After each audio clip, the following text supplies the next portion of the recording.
Bonjour à toutes et à tous, bienvenue sur Grand Littoral TV, merci de nous rejoindre pour cette nouvelle édition d'information. Toute l'info de la Côte d'Opale et au sommaire d'abord de cette édition.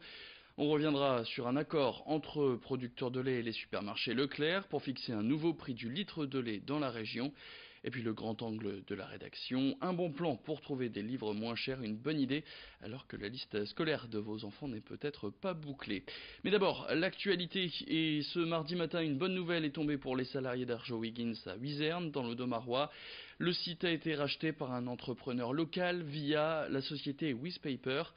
Une étape décisive avant la reprise d'activité d'ici quelques semaines, reprise d'activité qui signifiera à terme la création de 80 emplois directs. Une reprise qui était attendue et préparée depuis 2014. Et puis, autre bonne nouvelle, la société Wizpaper a annoncé un investissement de 16 millions d'euros qui sera fait en 2 ou 3 phases. D'après un communiqué commun signé des mains de la CAPSO de la préfecture du Pas-de-Calais et des Hauts-de-France, tous saluent la reprise de ce site et assurent qu'ils seront aux côtés de la famille du repreneur pour accompagner le développement du site. Fin de citation. On en vient donc maintenant à l'information et 37 centimes d'euros par litre, c'est le montant du prix du lait après l'accord signé ce lundi entre producteurs laitiers et coopératives régionales des centres Leclerc. Un prix supérieur de 5 à 7 centimes par rapport au marché. Une satisfaction pour les presque 200 producteurs de lait des Hauts-de-France. Depuis plus de 3 ans, ces producteurs se sont mobilisés au travers de plusieurs manifestations pour pouvoir être mieux rémunérés. Alors pour les consommateurs, dans les centres Leclerc, vous allez retrouver une gamme de produits appelés les éleveurs des Hauts-de-France. Une manière donc de mieux rémunérer les producteurs et de développer les produits locaux. Idil Gunay a assisté pour nous à cette signature de convention du côté d'Arras en début de semaine. Il faut retrouver de la valeur, il faut la partager, parce que là on est vraiment dans le partage de valeur. Et il faut que le retour, qu'il y ait des meilleurs retours producteurs que ça, quoi. Les gens ils ont besoin d'être à ces niveaux-là, quoi. Il y a toujours quelque chose qui fonctionne mal. On a eu une sécheresse cet été, il a fallu nourrir plus les bêtes. Il y a toujours un aléa climatique ou autre qui vient plomber le moral des gens. Et là, on arrive sur des choses qui vont s'inscrire dans le long terme, avec des bonnes perspectives de prix, quoi. Ouais. Ça va représenter moins de 200 producteurs, il y a 187 ou 188 producteurs. J'espère qu'en termes de volume et tout ça, ça leur amène en gros tout simplement sur un an un 13e mois, quoi. Et puis le grand angle de la rédaction, direction tout de suite la Gorgue, où la bouquinerie des Flandres abrite près de 2 millions d'ouvrages. Ici, vous pouvez vendre vos livres ou en acheter d'autres. Certains coûtent même seulement 1 euro. Toutes sortes de livres sont à retrouver ici. Science-fiction, polar, littérature jeunesse, sport, culture, bref.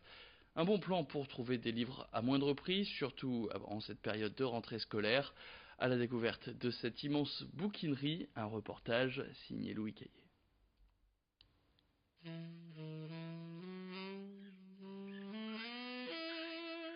À la Gorgue, Patrick Dangre et sa bouquinerie font figure de géants dans le monde du livre, et c'est peu dire. À l'origine, ce lecteur invétéré était spécialisé dans l'achat et la vente d'ouvrages par Internet. Depuis 3 ans et le rachat de cet entrepôt de 3000 m², son activité, en pleine croissance, s'est diversifiée.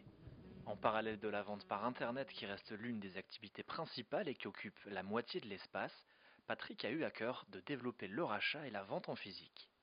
Quand on rentre dans la bouquinerie ici sur la Gorgue, on se retrouve avec une zone accueil où grosso modo on essaie de mettre nos arrivages les plus attractifs.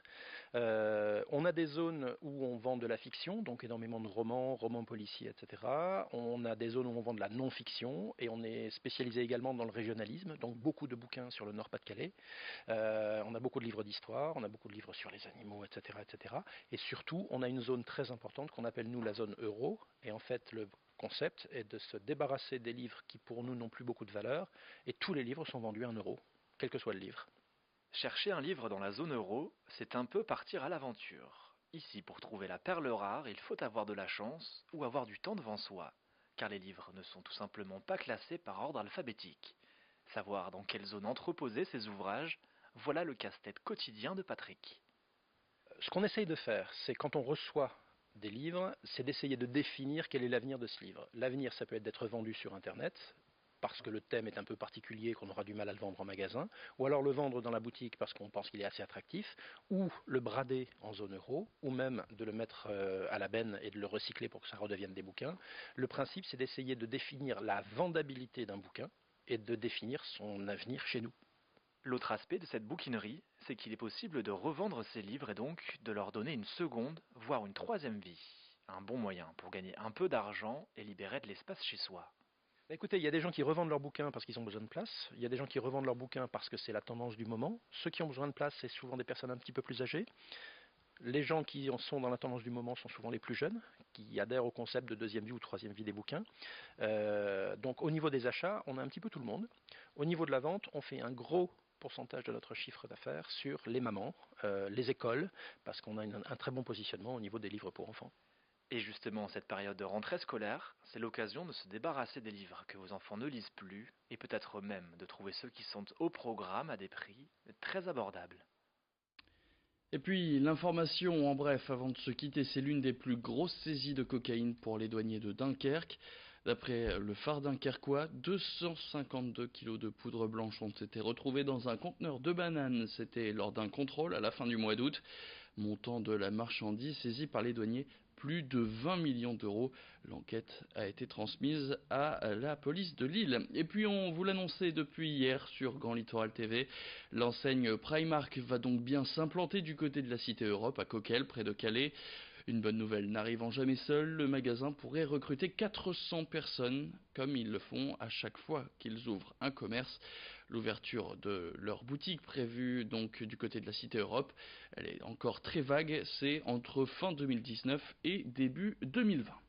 C'est la fin de cette édition, merci à toutes et à tous de l'avoir suivi. Tout de suite sur Grand Littoral TV, la météo, retour de l'actu et d'un nouveau flash tout à l'heure dans le prochain quart d'heure.